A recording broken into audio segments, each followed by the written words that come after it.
પાદરા નગરપાલિકામાં વર્ષોથી ફરજ બજાવતા સફાઈ કામદારોના પડતર પ્રશ્નોના નિરાકરણને લઈને આજે પાલિકા કચેરી ખાતે રજૂઆત કરવામાં આવી છે।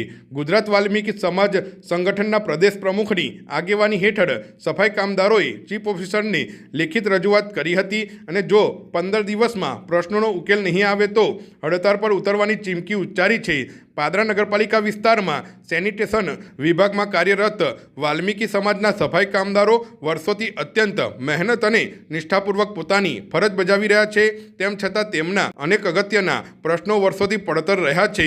આ બાબતે અગાઉ અનેક વખત રજૂઆતો કરવામાં આવી હતી, પરંતુ આજ દિન સુધી કોઈ નક્કર ઉકેલ ન આવતા આજે ગુજરાત વાલ્મીકી સમાજ સંગઠનના પ્રદેશ પ્રમુખની આગેવાનીમાં સફાઈ કામદારો અને આગેવાનો દ્વારા પાદરા નગરપાલિકા ચીફ ઓફિસરને મુદ્દાસર રજૂઆત કરવામાં આવી હતી। રજૂઆતમાં મુખ્ય માંગણીઓમાં સેનિટેશન વિભાગની તમામ જગ્યાઓ પર પરંપરાગત રીતે સફાઈ સેવા સાથે સંકળાયેલા વાલ્મીકી સમાજના લોકોનો સમાવેશ કરવો, સેટઅપ વધારવો, લઘુત્તમ વેતનના ચુકાદાનો અમલ કરવો, કોન્ટ્રાક્ટર સિસ્ટમ બંધ કરવી તેમજ બહારની એજન્સીઓને સેનિટેશનનું કામ આપવાનું બંધ કરી સીધી ભરતી પ્રક્રિયા હાથ ધરવાની માંગ કરવામાં આવી હતી। આ સાથે આગેવાનોએ ચેતવણી આપી હતી કે જો આગામી 15 દિવસમાં પ્રશ્નોનો ઉકેલ નહીં આવે તો સફાઈ કામદારો હડતાળ પર ઉતરવા મજબૂર બનશે, જેના જવાબદારી નગરપાલિકા તંત્રની રહેશે।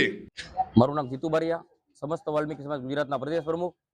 હાલમાં પાદરા નગરપાલિકા ખાતે આજરોજ સાહેબ સાથે રજૂઆત કરી અને જે અમારી મુખ્ય માંગો છે તેનું આવેદનપત્ર 1 મહિના પહેલા અગાઉ આપેલું હતું, પણ એમાંથી એક પણ પ્રશ્ન હલ ન થતા હવે અમે પાદરા નગરપાલિકાને અલ્ટિમેટમ આપી છે કે આવનારા 15 દિવસમાં અમારી કામગીરી જે કરવાની બાકી છે, જે ભરતી પ્રક્રિયા છે, કોન્ટ્રાક્ટ પ્રથા નાબૂદ કરવાની છે, એવી અનેક પ્રશ્નો છે અમારા સફાઈ કામદારોના। જો આ પ્રશ્નો હલ નહીં થાય તો 15 દિવસમાં સફાઈ કામગીરી બંધ કરવામાં આવશે પાદરા નગરપાલિકાની।